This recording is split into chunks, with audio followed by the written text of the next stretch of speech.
Don't forget to subscribe the channel, and for more updates, press the bell icon.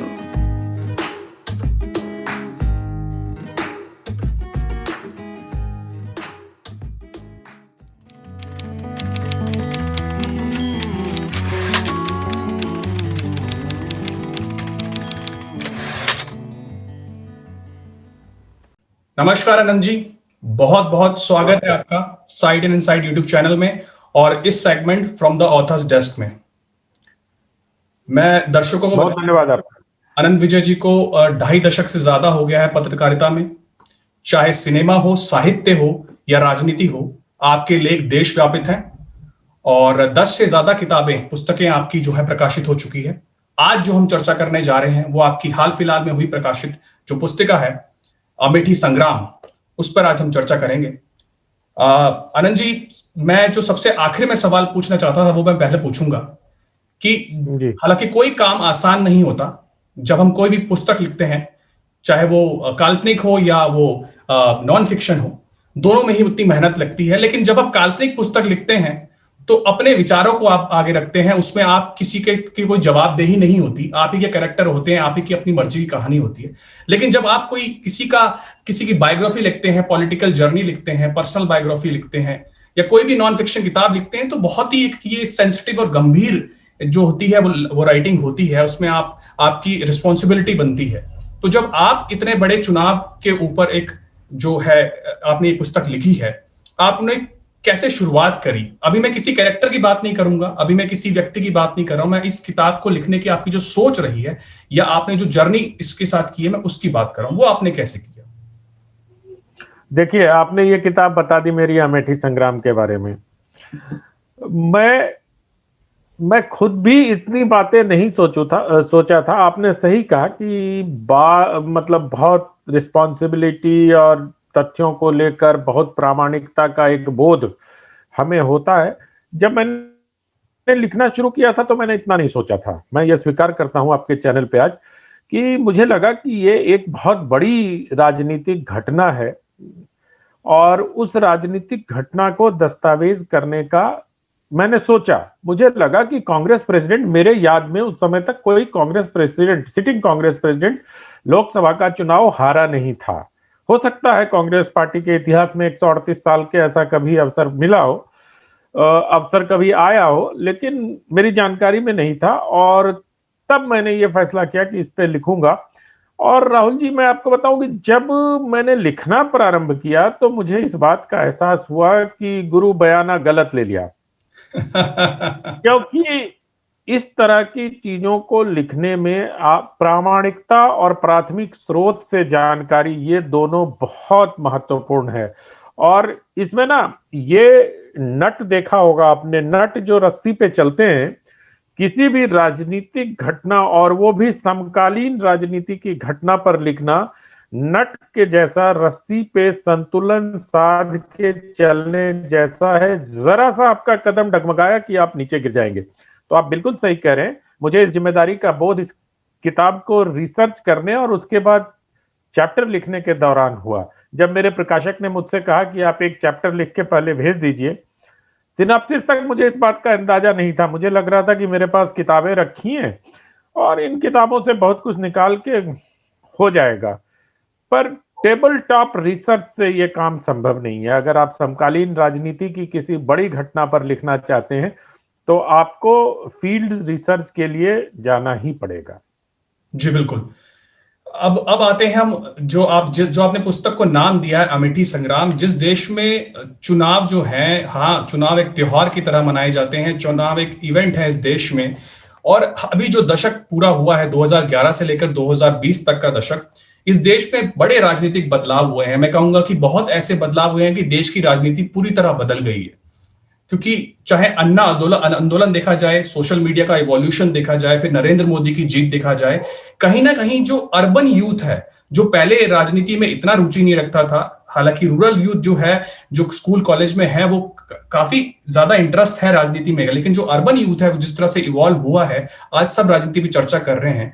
उस बीच आपकी जो किताब आई है अमेठी संग्राम, एक चुनाव को कवर करते हुए, वाकई बहुत बड़ा चुनाव था। 2014 का चुनाव अलग था, अमेठी का चुनाव अलग था, 2019 का चुनाव अलग था, अमेठी का चुनाव अलग था। तो आपने जो अमेठी संग्राम जो चुनाव पे किताब लिखी, ये अब आप मुझे बताइए जर्नी की शुरुआत आपने कैसी करी और क्यों आपने केवल इस चुनाव को चुना? देखिए, अगर 2019 के चुनाव, लोकसभा चुनाव पर नजर डालें तो नरेंद्र मोदी के नेतृत्व में भारतीय जनता पार्टी को अकेले 330 सीट मिलना, 303 सीट का मिलना बहुत बड़ी राजनीतिक घटना थी। और स्मृति ईरानी का अमेठी लोकसभा क्षेत्र से कांग्रेस के तत्कालीन अध्यक्ष राहुल गांधी को पराजित करना भी एक बहुत बड़ी घटना थी। लेकिन 303 सीट की विजय में ये घटना थोड़ी दबके रह गई और मुझे लगा कि ये जो घटना है अमेठी के चुनाव की, इसको देखा जाना चाहिए कि एक ऐसे परिवार का एक वारिस जिसके सामने बहुत लंबी राजनीतिक विरासत रही, जिसकी दादी प्रधानमंत्री रही, जिसके पिताजी प्रधानमंत्री रहे, जिसकी दादी के पिताजी प्रधानमंत्री रहे, मतलब 3 पीढ़ियों में 3 प्रधानमंत्री इस देश ने दिए हों। बिल्कुल, उस परिवार की बात को इसीलिए बोल रहा हूं कि ये जो चुनाव था, ये तेरी जीत से ज्यादा मेरे हार के चर्चे हैं। जो कहावत है, कहीं ना कहीं ये चुनाव वैसा चुनाव था, क्योंकि ये सीट इसलिए नहीं इंपॉर्टेंट थी कि राहुल गांधी हारे, क्योंकि राहुल गांधी तो इतना बड़ा एज अ नेता के तौर पे उनकी इतनी बड़ी इमेज नहीं है, लेकिन कांग्रेस के अध्यक्ष होते हुए हारे, और जिस जगह से हारे वो उनका गढ़ रहा है परिवार का, तो इसलिए बहुत बड़ी बात थी। जी, आप अपनी बात कह सकते हैं। राहुल जी, मुझे लगता है कि इसमें थोड़ी अतिशयोक्ति होगी। स्मृति ईरानी की जीत भी उतनी ही बड़ी है जितनी राहुल गांधी की हार है। और मैं आपने भी अभी कह दिया, और मेरे सारे पत्रकार मित्र दिल्ली के सब लोग अमेठी को कांग्रेस परिवार का गढ़ कहते हैं, लेकिन जब 4 बार मैं अमेठी गया तो मुझे गढ़ जैसी कोई बात वहां दिखाई नहीं पड़ी। वहां की मतलब बैस्टियन ऑफ गांधी फैमिली मैं हमेशा सुनता था। इस रिसर्च के क्रम में कई सारे अंग्रेजी के पत्रकार, विद्वान पत्रकारों को सुना मैंने कि बैस्टियन ऑफ गांधी फैमिली। लेकिन 1975-76 में जब लेट विनोद मेहता जब अमेठी के दौरे पर गए थे और उन्होंने संजय गांधी पे किताब लिखी, द संजय स्टोरी, जिस हालत से उनका सामना अमेठी में हुआ था, जब 2019 में मैं गया उसी हालात से मेरा भी सामना हुआ। विनोद मेहता को चंद ट्रांजिस्टर और साइकिल दिखाई दिए थे, मुझे बदली हुई परिस्थितियों में चंद मोबाइल, मतलब ढेर सारे मोबाइल और साइकिल की जगह मोटरसाइकिल नजर आई, वरना और कोई अमेठी में बदलाव नहीं हुआ। उनको भी होटल नहीं मिला, मुझे भी होटल नहीं मिला। उनको भी एक ऐसे ही रहने की जगह मिली जहां न लॉन्ड्री था, न खाने का अच्छा इंतजाम था, न ब्रेकफास्ट होता था, बाहर से लाके चाय दी जाती है उस होटल में। तो ये सारी स्थितियां हम बदली हुई नहीं मिली। तो बैस्टियन या गढ़ कहना गांधी परिवार का, ये मुझे लगता है कि एक वामपंथियों के यहाँ एक बहुत जुमला चलता है, मैन्युफैक्चरिंग कंसेंट।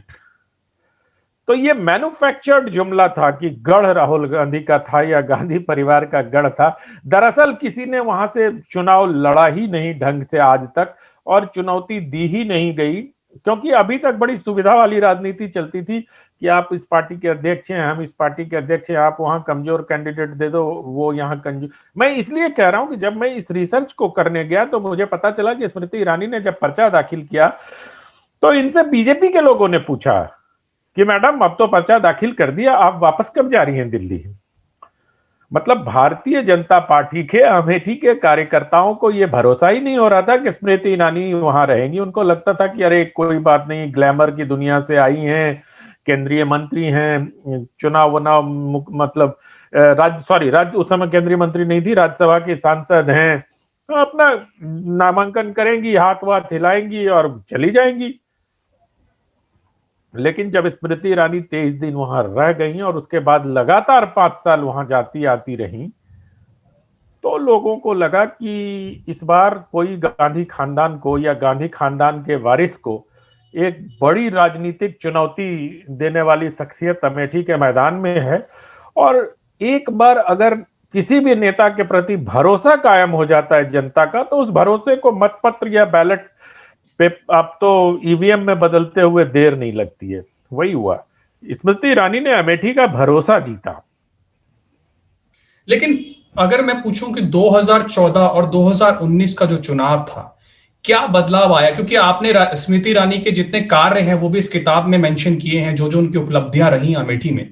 मैं इसलिए पूछना चाहता हूं क्योंकि कहीं ना कहीं 2014 में 1 लाख से ज्यादा वोटों से हारने के बाद, या ये कहें 1 लाख से ज्यादा वोटों से जीतने में राहुल गांधी ने 2017 में उसी अमेठी में जो 5 विधानसभा की सीटें आती हैं वो पांचों की पांचों पे कांग्रेस हार जाती है, और 2019 आते आते वही हार जो 1 लाख वोटों की थी वो 55,000 से ज्यादा वोटों पे जीत बदल जाती है। तो क्या आपको बदलाव लगे स्मृति ईरानी के वहां पर रहने के बाद? जैसे आप कह रहे हैं उन्होंने क्या कार्य किए?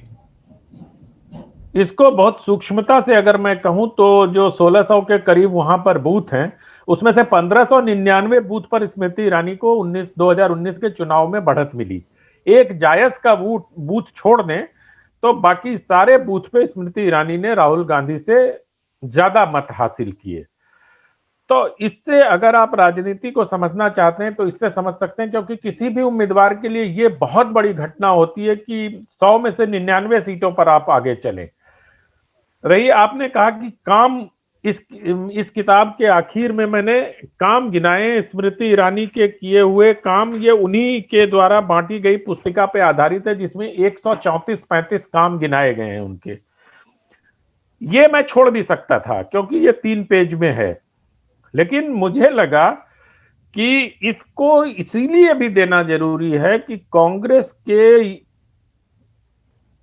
पहले परिवार का जो वारिस है, या जो कांग्रेस, जिस वजह से इसको कांग्रेस का गढ़ कहा जा रहा है, उस चुनावी गढ़ में कितने छोटे छोटे कामों की आवश्यकता थी जिसको स्मृति ईरानी ने वहां कराया।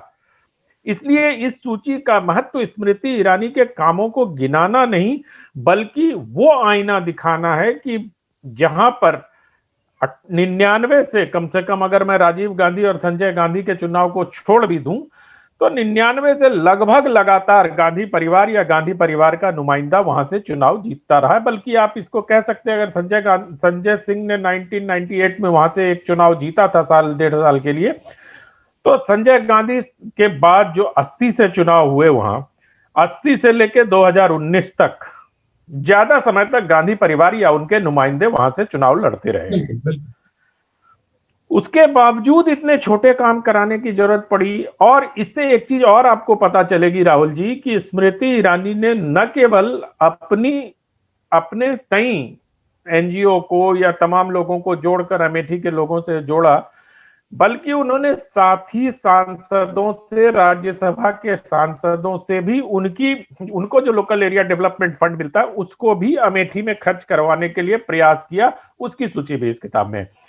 तो मुझे लगता है कि जो आपका प्रश्न था कि 2014 और 2019 में क्या फर्क है, स्मृति ईरानी ने यह साबित किया कि अगर आप जनता के साथ लगातार बने रहें तो जनता, एक बहुत छोटी सी घटना आपको बताता हूं। वहां एक गांव है पिपरी, अमेठी में।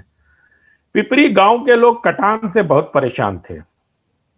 वो नदियों का कटान होता है ना, जो वो आपके खेत को और उसको काट देता है। और 2014 में जब स्मृति ईरानी उस गांव में पहुंची पिपरी में, तो वहां के लोग, इनको पता चला कि पिपरी के लोगों ने चुनाव का बहिष्कार कर दिया और वो वोट नहीं डालेंगे। तो ये वहां गई और लोगों से बात की, तो वहां के बुजुर्गों ने कहा, बिटिया तुम आई हो, हम वोट तुमको नहीं दे पाएंगे, मुंह पे कहा इनके, और क्योंकि हमारे यहाँ ये समस्या है, वोट हम राहुल गांधी को भी नहीं देंगे, ये भी कहा उन्होंने। लेकिन हमें चूंकि राजनीति और राजनेताओं पर भरोसा नहीं है, इतने सालों से, आजादी के इतने साल हो गए, 2014 की बात कर रहा हूं मैं, तो जोड़ लीजिए वो 68 साल होंगे। तो उस समय बहिष्कार की बात सुनकर स्मृति ईरानी ने कहा कि आप वोट चाहे मुझे मत वोट दीजिए, लेकिन लोकतंत्र में शामिल होइए। तो उन्होंने कहा कि नहीं ऐसा नहीं है, सब नेता आते हैं ऐसे ही कहते हैं और चले जाते हैं। वहीं स्मृति ईरानी ने उनसे वादा किया था कि मैं जीतूं या हारूं, मैं आऊंगी जरूर। और जब मैं पिपरी गांव में ये ये कहानी मुझे एक अखबार में लीड के तौर पर मिली, फिर मैं पिपरी गांव गया, वहां उन लोगों से बातचीत की, तो फिर मुझे बताया गया कि स्मृति ईरानी 2014 के चुनाव हारने के बाद से लगातार इस समस्या को दूर करने का प्रयास करती रही। उमा भारती पहली जल संसाधन मंत्री थी एनडीए 1 में, उनसे मिला, लेकिन तब अखिलेश यादव की सरकार थी, तब 3 साल तक कुछ नहीं हो पाया। 2017 तक फॉलो करती रही, और जब योगी आदित्यनाथ जी की सरकार आई, तब इस समस्या से का समाधान हुआ। नतीजा ये हुआ कि 2019 में पिपरी गांव के लोगों ने मतदान में हिस्सा लिया। तो ये एक छोटी घटना है कि आप अगर 70-75 लोगों का भी लोकतंत्र में आस्था पुनः बहाल करते हैं, तो नेता का ये एक बड़ा दायित्व है, और मुझे लगा कि इस घटना को रेखांकित किया जाना चाहिए।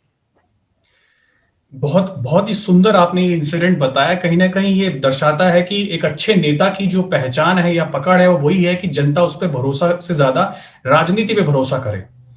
बिल्कुल। जैसे हमारे देश में चुनाव जो है वो आंकड़ों का खेल है, आंकड़े आ जाते हैं, या आप कहें कि चुनाव की जो एक भूमिका है वो इस तरीके से है कि टिकट दे दिया जाता है, फिर चुनाव की रैलियां होती हैं, फिर मतदान होता है, और फिर आंकड़े आ जाते हैं और चुनाव खत्म हो जाता है। लेकिन आप जैसे लेखक, या मैं कहूं जो जो राजनीति को इतने करीब से जानते हैं, और जब उस पर कुछ ऐसा लिखते हैं, तो मेरे लिए ये एक तरह का एक टाइम कैप्सूल है। मैं आप जैसे लोगों को साइंटिस्ट कहना पसंद करूंगा, जो हम लोगों के लिए टाइम ट्रैवल आसान कर देते हैं कि उस दौर पे जाकर क्या क्या हुआ वो बारीकियां हमें पता चल जाती हैं।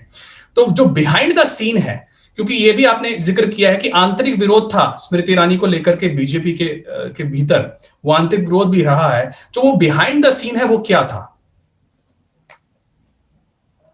राहुल जी, बहुत सारी घटनाएं हैं। मतलब एक छोटी सी घटना बताता हूं मैं। स्मृति ईरानी पहुंची चुनाव लड़ने के लिए, तो ये इनके युवा मोर्चा के दिनों के साथ ही महाराष्ट्र से, और जब ये गोवा की प्रभारी थी तो वहां के लोग भी पहली बार 2014 में जब ये चुनाव लड़ने पहुंची, तो वहां के लोग भी इनको मदद करने पहुंचे। तो बीजेपी का एक नेता, जब ये लोग नरेंद्र मोदी का पोस्टर बीजेपी कार्यालय पे लगा रहे थे, तो उन्होंने रोक दिया था इनको।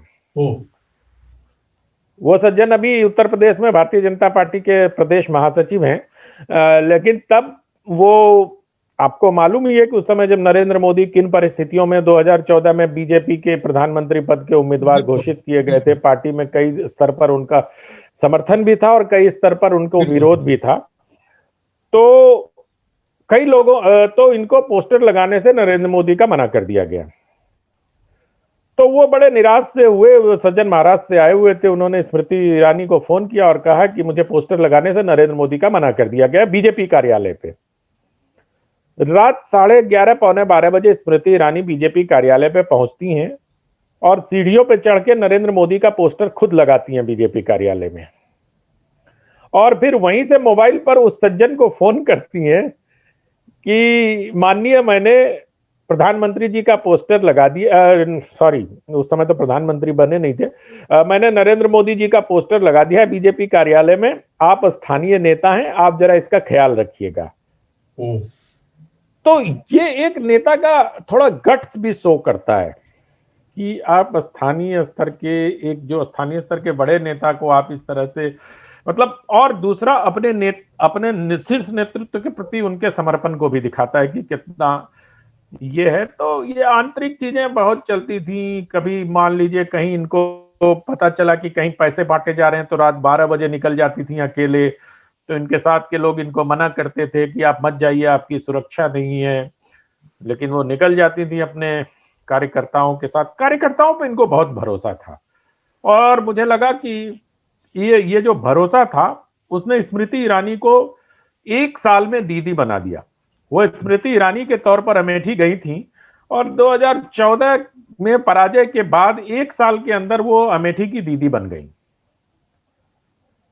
और ये भावनात्मक रिश्ता जोड़ने में बहुत सहज हैं।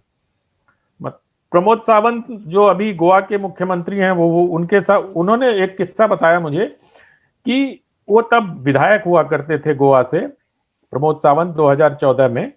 तो उन्होंने एक किस्सा बताया कि जब वो लोगों से मिलते थे तो लोग इसी बात से अचंभित रहते थे कि एक विधायक उनसे मिल रहा है उनके घर पे आके। तो इस बात से आप कल्पना कर सकते हैं कि वहां की राजनीति अपने नेतृत्व से कितनी, या अपने जनप्रतिनिधि से उस समय के कितनी दूर हो गई थी। नहीं तो 23 दिन के चुनाव प्रचार में 3 लाख से अधिक वोट प्राप्त कर लेना, वो एक साधारण परिवार की महिला के लिए बहुत बड़ी बात थी। तो मुझे कहीं ना कहीं ये मैंने 2014 के चुनाव को भी फॉलो किया था, मैंने 2019 के चुनाव को भी फॉलो किया। तो मैं आपको बताऊं, मैंने लिखा भी है इस किताब में कि मैंने राजनीति से अपने आप को दूर कर लिया था। लेकिन फिर मुझे लगा कि इस घटना को डॉक्यूमेंट किया जाना चाहिए, इसलिए मैंने इस किताब को लिख दिया। और अब पाठकों के सामने जैसा चाहें वैसा। अच्छा, आपने इसमें संघ की भूमिका का भी चर्चा की कि संघ की भी भूमिका इसमें रही है चुनाव में, क्योंकि संघ जो है वो बीजेपी की बैकबोन है और संघ जो है वो बहुत ही शिष्टता से, बहुत ही नियम से चलने वाला है। और स्मृति ईरानी ने भी इसका बहुत ही इसका सम्मान किया और संघ को पूरा सम्मान के साथ उनके साथ रही। तो उस भूमिका पे अगर थोड़ी सी आप रोशनी डालें तो। राहुल जी देखिए, सबसे बड़ी बात पहले लोगों को यह समझना चाहिए कि स्मृति ईरानी संघ की पृष्ठभूमि से और एक संघ के स्वयंसेवक के परिवार से आती हैं। उनकी मां जनसंघ से जुड़ी थी, उनके नाना जी संघ के स्वयंसेवक थे, आर के पुरम में रहते थे और ये बचपन से संघ की शाखाओं में अपने नाना जी के साथ जाया करती थी। तो राष्ट्रीय स्वयंसेवक संघ का जो संस्कार है वो इनको बचपन से मिला।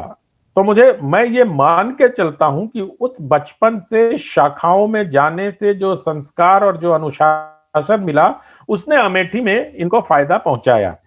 जैसे अमेठी में हर दिन 8 बजे संघ, भारतीय जनता पार्टी और स्मृति ईरानी की एक समन्वय बैठक हुआ करती थी। उस बैठक में 8 बजे इनको होना ही होना होता था और ये चाहे 2:30 बजे, 3 बजे, 3:30 बजे अपने सारे कामकाज को निपटा के सोती थी, लेकिन 8 बजे की बैठक में उपस्थित रहती थी। तो मुझे और उस समन्वय बैठक का बहुत फायदा हुआ, क्योंकि संघ की भूमिका अमेठी के चुनाव में रेखांकित करने योग्य है, महत्वपूर्ण है। और मुझे लगता है कि सबके सामूहिक प्रयास और स्मृति ईरानी की राजनीति की समझ और उसको दिशा देने की समझ, ये बड़े काम की चीज थी। और रणनीति में बहुत फायदा हुआ, शाखाओं का भी फायदा हुआ, शाखाओं में खेले जाने वाले खेल का फायदा हुआ। चलो दिल्ली एक खेल शाखाओं में खेलते हैं संघ के लोग, उसका फायदा हुआ। एक शाखा से जुड़े हुए लोग अगर मान लीजिए 300 शाखाओं में एक साथ चलो दिल्ली गूंजता हो तो पूरे क्षेत्र में कैसा माहौल बनता है। तो परोक्ष और प्रत्यक्ष रूप से संघ ने बहुत मदद की इनको। 2017 में जो चुनाव हुए थे, जो विधानसभा चुनाव हुए थे, उनका क्या असर पड़ा 2019 के चुनाव में? क्या आपको लगता है कि उसका भी कुछ कारण रहा होगा जिसका फायदा स्मृति ईरानी जी को भी मिला? देखिए, केंद्र और राज्य दोनों जगह सरकार होने का फायदा तो उम्मीदवार को परोक्ष रूप से ना हो, प्रत्यक्ष रूप से ना हो, लेकिन परोक्ष रूप से अवश्य होता है।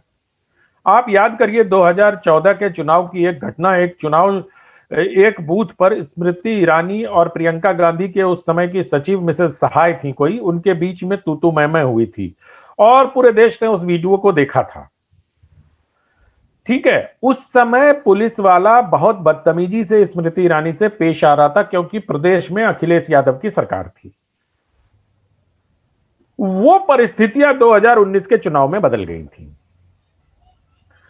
क्योंकि सत्ता का हनक जो होता है वो बगैर कुछ कहे लोगों को प्रभावित कर देता है और मोल्ड कर देता है। तो उसका लाभ और प्लस अगर आप कहें कि केंद्र सरकार की जो योजनाएं चली, या जैसे मैंने पिपरी कटान की बात आपको बताई, पिपरी गांव में कटान की, उस तरह के जो कार्य हुए, या 2019 चुनाव के पहले योगी आदित्यनाथ का, अमित शाह का, इन लोगों का दौरा हुआ वहां का, इन सब चीजों से एक माहौल बना। और माहौल इसलिए भी बना कि स्मृति जी लगातार अमेठी के संपर्क में रही।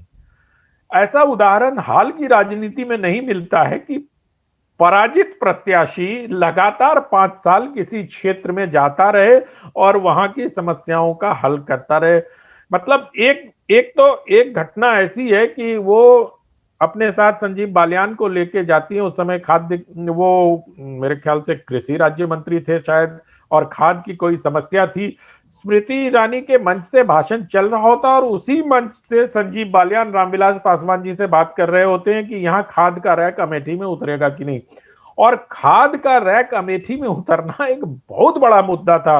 मुझे तो बड़ी हैरानी हुई ये जान के कि गांधी परिवार का जो तथाकथित गढ़ है और जिसकी नुमाइंदगी वो परिवार करता है जिसको कांग्रेस पार्टी प्रथम परिवार मानती है अपना, और जिनके इशारे पे मंत्री बनते हों, जिनके कहने पे मंत्री बनते हों, जो मंत्रियों को नॉमिनेट करते हों, उस अमेठी में खाद का रैक नहीं उतरना मुझे अचरज होता था। मुझे लगता था पता नहीं ये राजनीतिक टिप्पणी हो जाएगी, लेकिन मुझे लगता था कि मुझे लगा इसको जान के कि वो क्या वजह थी, इसकी पड़ताल भी की जानी चाहिए कि क्यों नहीं होता था ऐसा, क्यों नहीं हुआ विकास।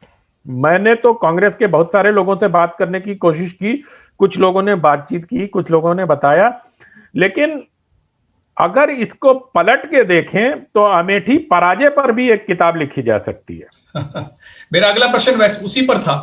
चलिए, आपने उसकी चर्चा करी, लेकिन उससे पहले मैं ये जानना जरूर चाहूंगा कि आपने मनोहर पारीकर जो पहले गोवा के चीफ मिनिस्टर भी थे, डिफेंस मिनिस्टर भी थे, उनका भी चर्चा इस किताब में की। हालांकि स्मृति ईरानी ने एक जगह इंटरव्यू में भी कहा था अपने आप की, जब वो उनके लिए प्रचार करने आए थे, 2014 की बात है, तो उन्होंने देखा था कि वहां के गांव के बच्चों के पैरों में चप्पल तक नहीं थी और उन्होंने फिर वहां से चप्पल भिजवाई थी गांव के बच्चों के लिए। तो उस चर्चा में आपने भी कुछ बातें जोड़ी हैं, उस पर अगर आप थोड़ी रोशनी डालें किताब की। नहीं, मैंने तो सिर्फ इतना कहा है जो मनोहर पर्रिकर साहब ने मुझे बताई थी। दिल्ली में मैं रक्षा मंत्री बनने के बाद मैं उनसे मिला था, तो ऐसे बातों बातों में उन्होंने मुझे बताया था, जो मेरी स्मृति और स्मरण में रह गया कि जब वो अमेठी गए थे तो उनको वहां की राजनीति की फिजा कुछ बदली बदली सी नजर आई और स्मृति ईरानी गोवा की प्रभारी थी, लिहाजा मनोहर पर्रिकर साहब का ये मानना था कि स्मृति ईरानी राजनीति की नब्ज को बहुत अच्छी तरह से समझती हैं और पॉलिटिक्स जानती हैं। तो जब वो अमेठी पहुंचे और वहां से लौटकर उन्होंने नरेंद्र मोदी जी से मुलाकात की और उनसे कहा, ये ऐसा उन्होंने मुझे बताया कि आपको अमेठी में एक रैली करनी चाहिए, चुनावी रैली, क्योंकि ओरिजिनली नरेंद्र मोदी की 2014 में कोई रैली प्रस्तावित नहीं थी अमेठी में। तो मनोहर पर्रिकर साहब ने जब उनको बताया कि उन्होंने मुझे बताया कि उन्होंने नरेंद्र भाई को कहा कि आप एक रैली आपको अमेठी में करनी चाहिए, मुझे लगता है कि वहां कुछ भी हो सकता है, अगर आप वहां एक रैली कर दें तो मुझे वहां की राजनीतिक फिजा बदली हुई नजर आ रही है।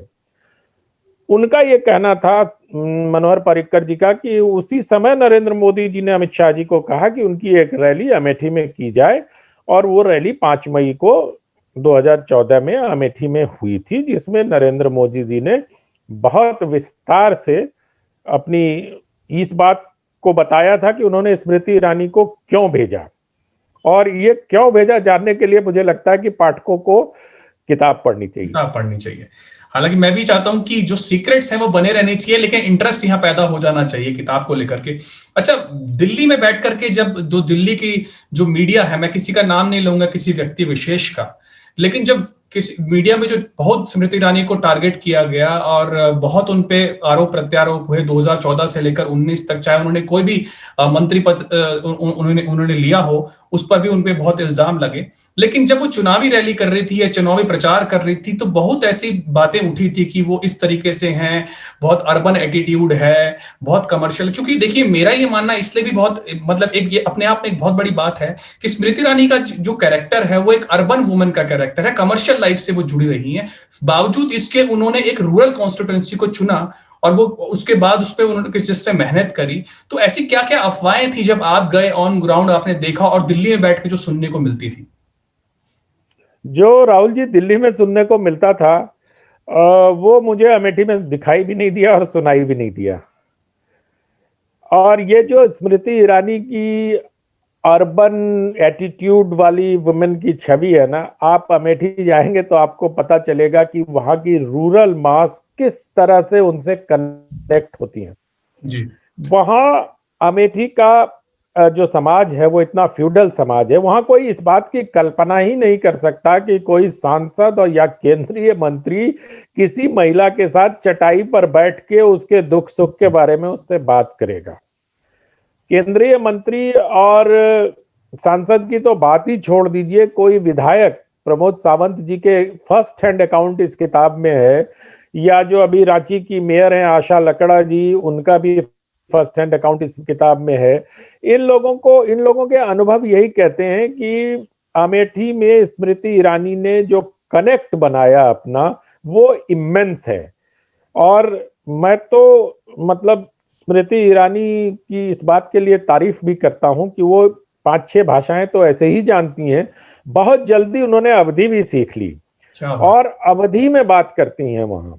जब एक बार वो जब जीत के बाद अमेठी गई थी, तो मैं भी अमेठी में संयोग से था उस दौरान, तो मैंने देखा कि लोगों से बहुत सहजता से और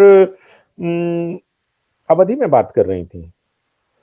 तो मुझे लगता है कि भाषा सीखने का कौशल उनके अंदर है और ये लोगों को बहुत जोड़ता है, क्योंकि अगर आप किसी से भी उसकी भाषा में बात करते हैं तो आप बहुत जल्दी उससे कनेक्ट हो जाते हैं। खैर, मैंने ये बात इसलिए भी पूछी क्योंकि हालांकि कंट्रोवर्सी की फेवरेट रही हैं स्मृति ईरानी, बहुत टारगेट किया जाता था उनको और उनके बारे में बहुत बातें। अब टारगेट की बात में मैं एक बात आपको बता दूं, मैं 2014 में जब वो मानव संसाधन मंत्री बनी, तो कई जगह ये छपा और कहा गया कि स्मृति ईरानी से कोई मिलने गया था और वो नाराज हो गई, तो उसको उन्होंने कहा कि तुम्हें अपने खिड़की से बाहर फेंक दूंगी, शास्त्री भवन की खिड़की से। ठीक है, और इस पर बहुत चर्चा हुई, मुझे ध्यान नहीं है कि टीवी डिबेट हुई कि नहीं, लेकिन स्मृति ईरानी की छवि जो बनाई गई थी उसको और मजबूत करने के लिए यह बात कही गई कि उन्होंने किसी को कहा कि तुम्हें खिड़की से बाहर फेंक दूंगी। राहुल जी, आपको यह जान के आश्चर्य होगा कि जिस कक्ष में स्मृति ईरानी बतौर मानव संसाधन विकास मंत्री बैठती थी, उस कक्ष में कोई खिड़की नहीं थी। अरे यह है दिल्ली की मीडिया। तो वही मैं कह रहा हूं कि ऐसी किताबों की बहुत जरूरत है जिसमें आप जैसे जो ईमानदार जो पत्रकार हैं, जो जमीनी चीजों को जानते हैं और वहां जाके सर्च करते हैं और फिर जाके वो किताब लिखी जाती है। अब आप किसी नेता के साथ हेलीकॉप्टर में बैठ के जाएं और हेलीकॉप्टर में घूम के चले आए उनके साथ, तो आप उतना ही देख पाएंगे जितना वो नेता आपको दिखाना चाहता है। आपको किसी राजनीतिक क्षेत्र को अगर समझना है, जैसे मुझे अमेठी समझना था तो मैं मुसाफिर खाना गया, मैं अमेठी के बस स्टॉप पे गया, मैंने कलिकान देवी मंदिर देखा, वहां जाके पूजा अर्चना की, मैं संग्रामपुर गया। मतलब इस तरह अगर आप नहीं जाएंगे, है ना, मैं तिलोई गया, मैं सलोन गया, मैं जामो गया, मैं जगदीशपुर गया, मतलब मुझे तो एक जमाना था अमेठी के सारे हलके याद हो गए थे मुझे। तो अगर आप इन इलाकों में नहीं घूमेंगे तो बहुत मुश्किल है, तब तो फिर आप उतना ही देख पाएंगे जितना नेता आपको दिखाना चाहता है, और वही लिखेंगे भी फिर आप। ये बहुत अच्छी बात आपने कहीं ना कहीं ये कि हेलीकॉप्टर से बैठ के जिस तरह से मुआयना किया जाता है, वो ऊपर का ऊपर मुआयना ही रहता है, जमीनी हाँ, फिर तो नहीं होती, हवाई हकीकत ही देख पाएंगे आप। बिल्कुल। अब आपने जीत की बात तो करी, लेकिन साथ साथ आपने इस किताब में हार का चर्चा भी किया, और मैंने शुरुआत में इसलिए कहा था कि तेरी जीत से ज्यादा हार के चर्चे हैं, क्योंकि ये चुनाव इसलिए भी बहुत जरूरी था कि कांग्रेस, ना कि राहुल गांधी, बट कांग्रेस के ये साथ की बात थी, इसलिए जरूरी था क्योंकि उस सीट पे इंदिरा गांधी हो, राजीव गांधी हो, संजय गांधी हो, इवन सोनिया गांधी ने भी वहां पर एक बार वहां से रही वो एमपी, तो इसलिए इस हार का चर्चा भी काफी हुआ था। अब आप मुझे बताएं कि क्या आपको जब आप वहां जमीनी स्तर पे गए तो हार की चर्चा में सबसे मुख्य कारण क्या थे जिस वजह से आपको लगा कि ये हार निश्चित है और ये हार होनी भी चाहिए, या ऐसा कार्य नहीं हुआ? दरअसल कांग्रेस के नेता वहां डीलर हो गए। अच्छा।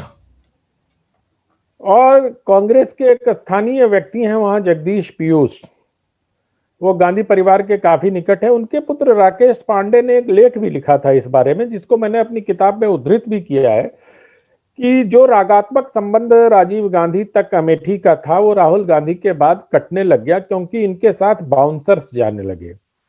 कार्यकर्ताओं की जगह वेतन भोगी कर्मचारियों ने ले ली।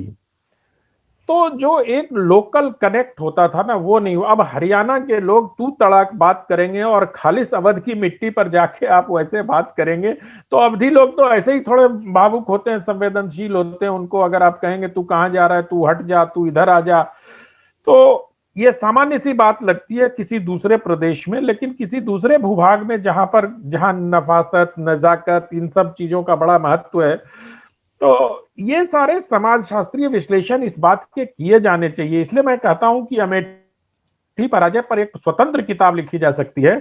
और दूसरा कि राहुल गांधी का थोड़ा डिस्कनेक्ट हो गया। मुझे कांग्रेस के एक नेता ने बताया कि राहुल गांधी जब किसी कार्यकर्ता से या किसी नेता से नाराज होते थे तो वो उसको दंडित नहीं करते थे, वो बस नाराज होके मुंह फुला के बैठ जाते थे, मतलब उससे बातचीत बंद कर देते थे। वो पार्टी में भी रहता था, इनके आसपास भी रहता था, सारे काम भी करता था जो राहुल जी को पसंद भी नहीं आता था, लेकिन उससे बातचीत नहीं करते थे वो। तो वहां के कांग्रेस के एक बड़े नेता ने कहा, जो परिवार के साथ बहुत लंबे समय से रहा है, उन्होंने कहा कि राजा का काम होता है कि अगर कोई जीते तो उसको पुरस्कृत करो और हारे तो दंडित करो। तो न पुरस्कार न दंड। तो और दूसरा कि मैंने इसमें जिक्र भी किया है कि कांग्रेस के जो छोटे छोटे नेता थे ना, वो छोटे छोटे डीलर हो गए थे कि आपको इनसे मिलवा देंगे, आपको इनसे मिलवा देंगे, आपको इनसे मिलवा देंगे। तो बहुत सारी वजहें हैं उसमें।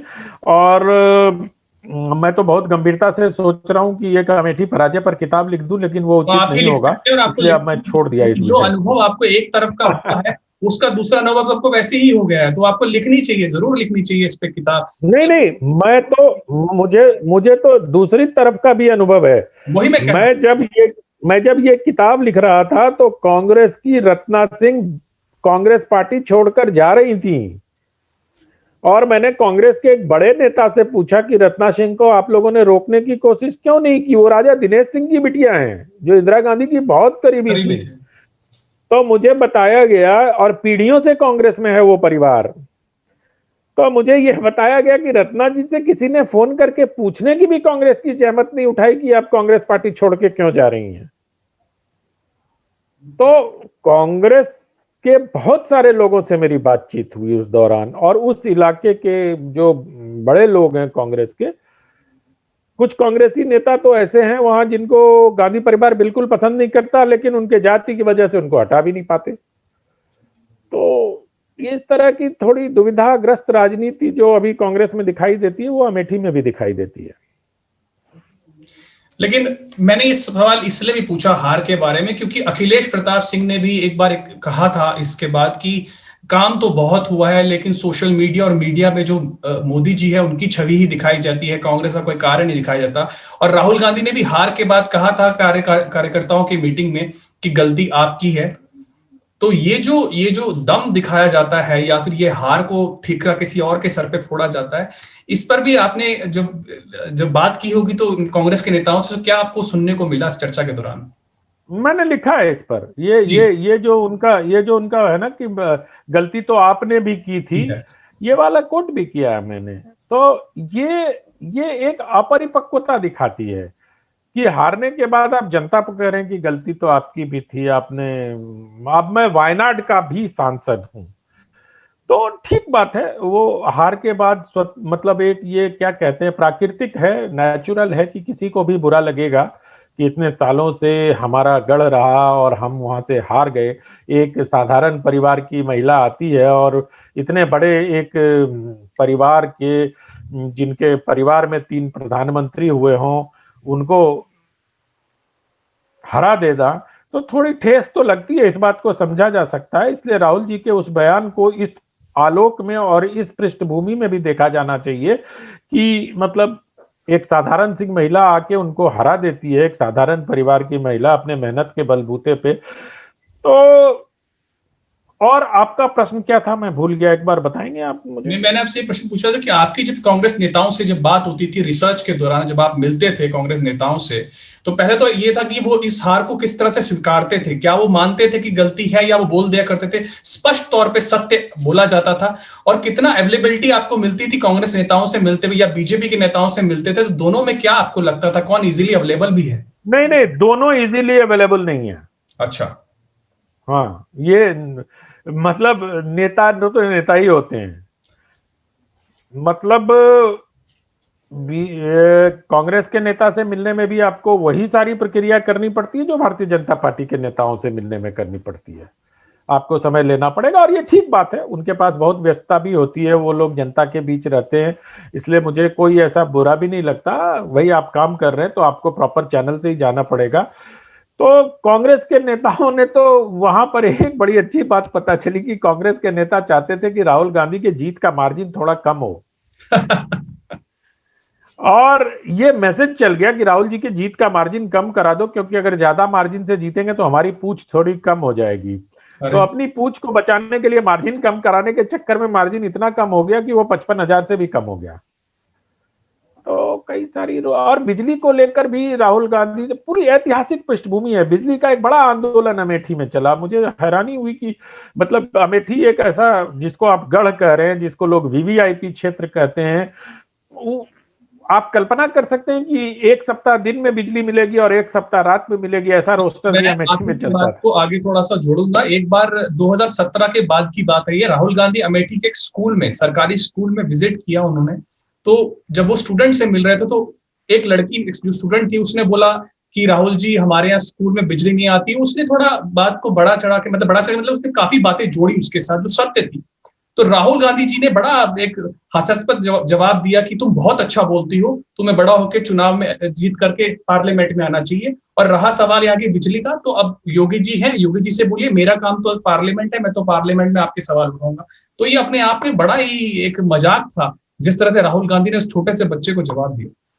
अच्छा, मुझसे ये चूक हो गई किताब लिखने में, मुझे एक चीज रिसर्च और करना चाहिए था कि राहुल जी ने अमेठी का सांसद रहते हुए अमेठी की समस्या को कितनी बार संसद में उठाया।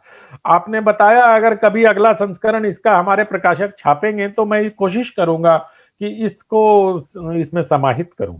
नहीं ये बड़ा बिल्कुल, अच्छा जो आपने पॉइंट आपसे बातचीत में मुझे मिला। जो आपने मुझे बात बताई कि इसकी हार पे किताब लिखी जानी चाहिए, मैं कह रहा हूं आपको लिखनी चाहिए। अगला जो इसका आप भाग निकालेंगे वो अमेठी की हार पे ही निकालेंगे, और उसमें आपको ऐसी बहुत चीजें मिलेंगी जो आप जोड़ सकते हैं। हमारा देश दरअसल नायकों का देश है राहुल जी। जी हमारे यहाँ नायकों को पसंद किया जाता है बिल्कुल। नहीं है ना। लेकिन और अब जो है, मैंने कहा ना कि ये जो ऐसा नहीं है कि जो नायक है उनको प्रसन्न किया जाता है, लेकिन अब जो राहुल गांधी हैं वो राजनीति में रहे या नहीं रहे, उनकी चर्चा जरूर जारी रहेगी राजनीति में। तो इसीलिए तो मैं ऐसा करता हूं कि बीच का एक रास्ता निकालता हूं।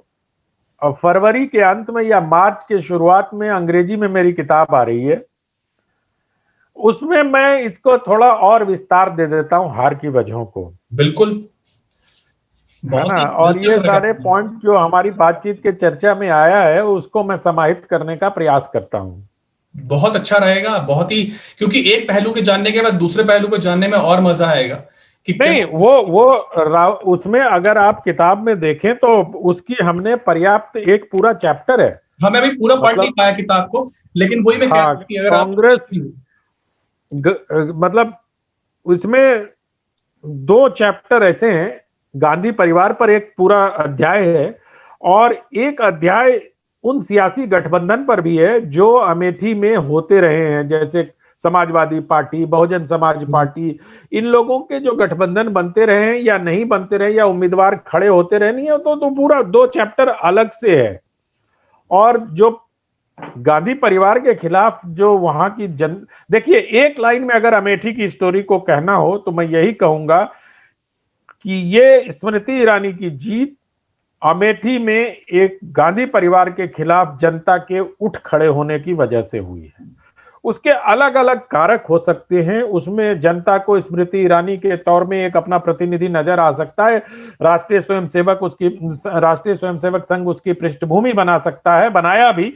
और स्मृति ईरानी का राजनीतिक कौशल भी उसमें काम आ सकता है, राहुल गांधी के खिलाफ नाराजगी भी आ सकती है। ये सब छोटे छोटे कारक मिलके अमेठी की जनता को एक परिवार के खिलाफ उठ खड़ा होने का माहौल देते हैं। और जनता, मैं ये बात बहुत बार कोट करता हूं कि हिंदी के कवि रामधारी सिंह दिनकर कहते हैं कि विद्रोह, क्रांति या बगावत कोई ऐसी चीज नहीं है जिसका विस्फोट अचानक होता है। बिल्कुल घाव भी फूटने के पहले बहुत काल तक पकते रहते हैं। तो अमेठी में वो घाव बहुत दिनों से पक रहा था। बिल्कुल। एक आखिरी सवाल, युवा को, आज के युवा को ये किताब क्यों पढ़नी चाहिए, अगर आप 2-3 लाइनों में बता सकें। आज के युवा को इस किताब को इसलिए भी पढ़ना चाहिए कि इसमें एक ऐसी, अब देखिए राहुल गांधी को युवा कहते हैं क्योंकि वो 50 पार हैं, और स्मृति ईरानी को युवा कहना चाहिए जितना जोर शोर से राहुल को युवा था, वो तो 44 साल की हैं अभी जी। तो युवाओं को इसलिए भी पढ़ना चाहिए कि दो युवाओं की टक्कर थी वहां, एक 50 साल से पार का युवा और एक 44 साल की युवा। तो खैर ये तो अलग से थोड़ी हल्की बात हुई, लेकिन इसलिए भी पढ़ना चाहिए कि इस किताब से न सिर्फ अमेठी बल्कि उत्तर प्रदेश और देश की राजनीति की एक पूरी तस्वीर उभारने की कोशिश की है। जो मेरी इस किताब का जो आखिरी अध्याय है, इस अध्याय में विस्तार से कब कब उत्तर प्रदेश में राष्ट्रपति शासन लगे, कौन मुख्यमंत्री बना, कितने वोट मिले, किसकी कितने दिन सरकार चली, उस समय चरण सिंह की क्या राजनीति थी, गुप्ता जी जब चीफ मिनिस्टर बने तो क्या राजनीति थी, वीर बहादुर सिंह की क्या राजनीति थी, विश्वनाथ प्रताप सिंह की क्या राजनीति थी, नारायण दत्त तिवारी की क्या राजनीति थी, जब उत्तराखंड अलग हुआ तो किस प्रकार की राजनीति वहां चली, इसका विस्तार से मैंने वर्णन किया है। क्योंकि इस किताब में मैं उससे बचा हूं कि आखिर में बहुत आप देखेंगे कि राजनीति शास्त्र की किताबों में एक टेबल बना दिया जाता है कि इसको इतने वोट मिले, इसको इतने। मेरे लिए वो अर्थहीन था। मैंने संदर्भ सहित उन आंकड़ों को समझाने की कोशिश की है।